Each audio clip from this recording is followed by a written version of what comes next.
నమస్కారం. మీరు చూస్తున్నది స్కై న్యూస్ తెలుగు. ఆంధ్రప్రదేశ్ విద్యుత్ ఉద్యోగుల సంఘం రాష్ట్ర ప్రభుత్వానికి కీలక విజ్ఞప్తి చేసింది. విద్యుత్ సంస్థల్లో దశాబ్దాలుగా పనిచేస్తున్న కాంట్రాక్ట్ కార్మికుల సమస్యలను వెంటనే పరిష్కరించాలని సంఘం డిమాండ్ చేసింది. యూనియన్ రాష్ట్ర అధ్యక్షుడు వి దేవేందర్ రెడ్డి, డిస్కమ్ అధ్యక్షుడు విఎస్ నాగేశ్వరరావు, ప్రధాన కార్యదర్శి గణపతి విడుదల చేసిన ప్రకటనలో 1999 నుంచి విద్యుత్ శాఖలో సేవలు అందిస్తున్న కాంట్రాక్ట్ కార్మికులకు ఉద్యోగ భద్రత కల్పించాలని కోరారు. సమాన పనికి సమాన వేతనం అమలు చేయడంతో పాటు పిఎఫ్, ఈఎస్ఐ, భద్రతా పరికరాలు వంటి కనీస హక్కులను వెంటనే అమలు చేయాలని ప్రభుత్వాన్ని డిమాండ్ చేశారు.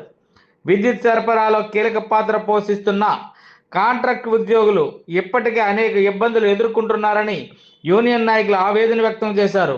అలాగే విద్యుత్ శాఖలో ఖాళీ పోస్టులను భర్తీ చేసి కాంట్రాక్ట్ కార్మికులను రెగ్యులరైజ్ చేయాలని కోరుతూ సమస్యలు పరిష్కరించకపోతే రాష్ట్ర వ్యాప్తంగా ఆందోళన చేపడతామని హెచ్చరించారు.